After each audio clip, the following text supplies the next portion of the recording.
So I'm Curtis and I'm an ethnographic photographer, and I'm obsessed with studying humans at work and understanding how people end up doing the things they do.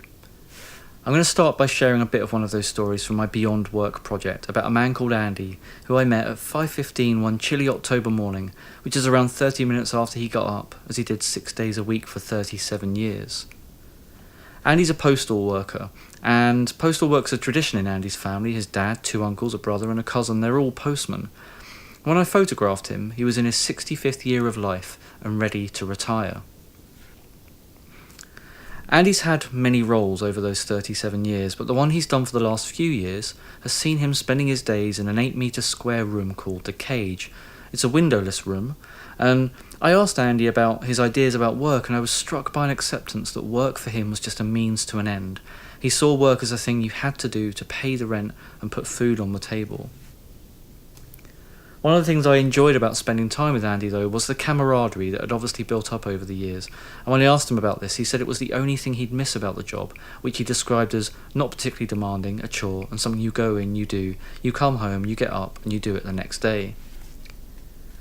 So Andy's had another important role for the past 40 or so years. He's also been my dad.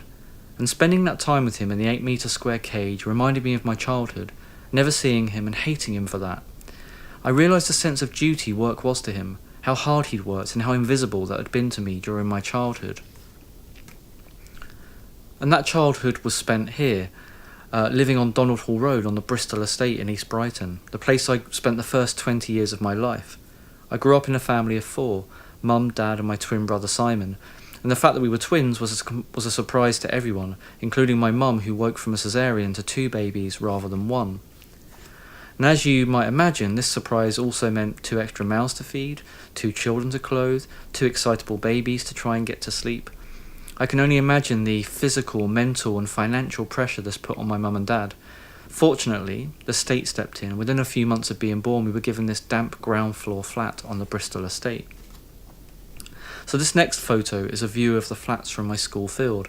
And one of the things I loved about living here was the views.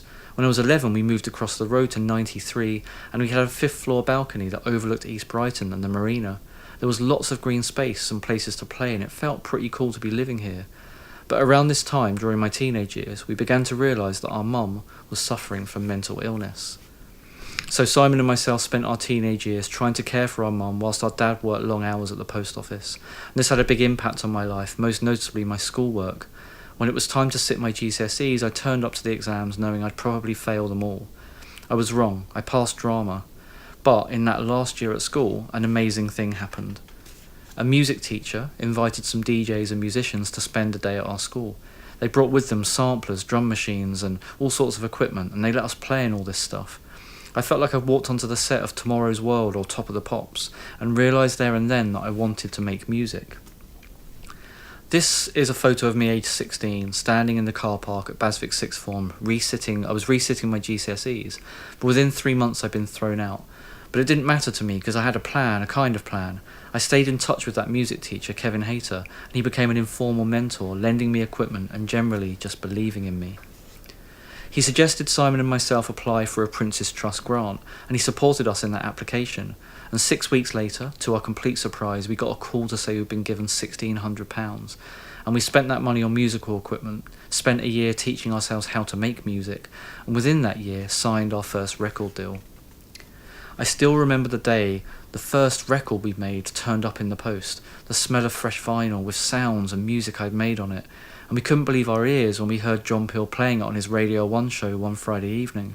It was the start for me of many years of interesting and fulfilling work, and things that probably wouldn't have happened if it were not for people like Kevin Hayter and the Prince's Trust.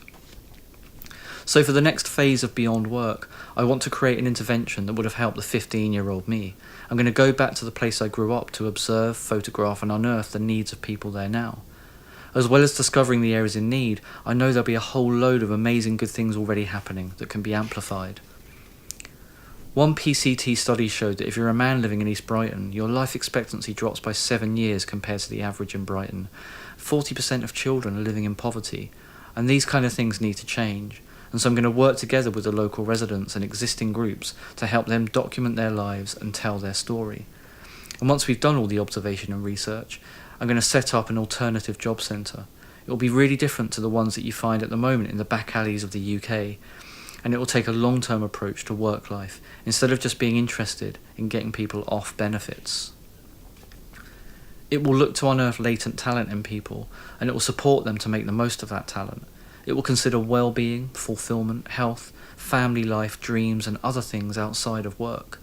It will also look into things like self-esteem, confidence, and resilience, partnering with groups like the Crew Club in Whitehawk to support the amazing work they already do. It will look into the new possibilities in the world of work that at the moment might be reserved for people with different backgrounds, and it will bring together a bunch of artists, mentors, and teachers to inspire and make all of this happen. And this reimagined design for job centres will be transformative in the way it supports individuals from disadvantaged communities to lifelong learning and work. Now, I know some of you might be thinking this all sounds a bit utopian, and maybe it is at the moment, but it's early days for the project. And it's important for me to use the kind of work I do for good and to make some changes in areas that need it.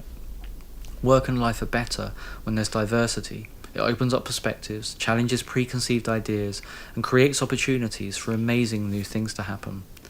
And how I've ended up doing the things I do is still a bit of a mystery to me, but I do know that some kind and generous people listened to me at just the right moment and heard that I needed help.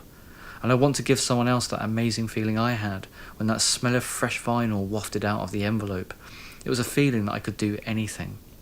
So, here are some links to the project. Feel free to take a look and get in touch. Thank you for listening.